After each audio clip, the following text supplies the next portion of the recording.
Hi everyone! Today in our video we're going to talk about splitting a payment within the same unit.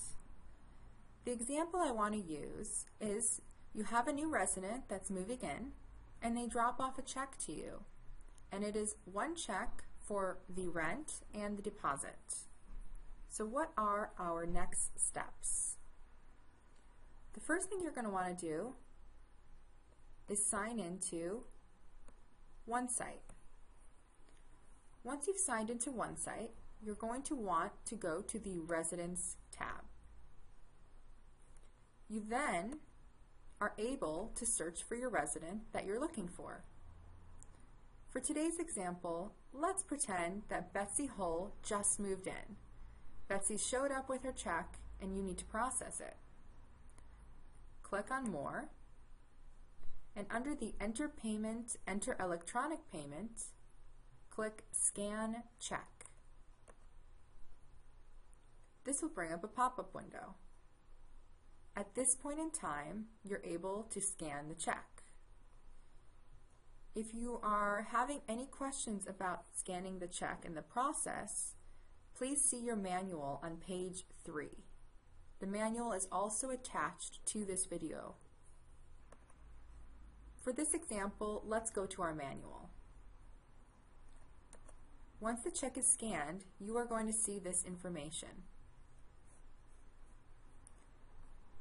You'll need to put in the total check amount, confirm the date, add to the description, and you also can view these actions, their name, status, building and unit, document number, etc.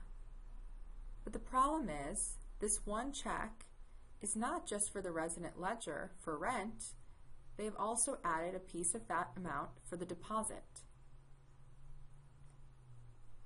If the payment needs to be split within the same unit, but to a different ledger, for example, the security deposit or the pet deposit, you need to follow these steps. Click on this green plus sign, and it will input an additional line item. You then will be able to verify the information, the unit number, the document number, the subjournal, but most importantly, the ledger. You can now use the drop-down to click on Resident for the rent amount and Deposit for the deposit amount. Please be sure to use the Resident tab in order to search and to follow these steps. The Payments tab, which we use for bulk payments, can only split between units. It cannot split between one unit with different ledgers. Let me kind of preface that with saying the Payments tab is great for bulk entries, like when you receive 10 checks, all for rent, for different units. But it will not allow you to split between one unit ledger. So it will not allow you to split between the resident, rent, and the deposit. So today we learned how to scan a check and how to split a payment for one unit.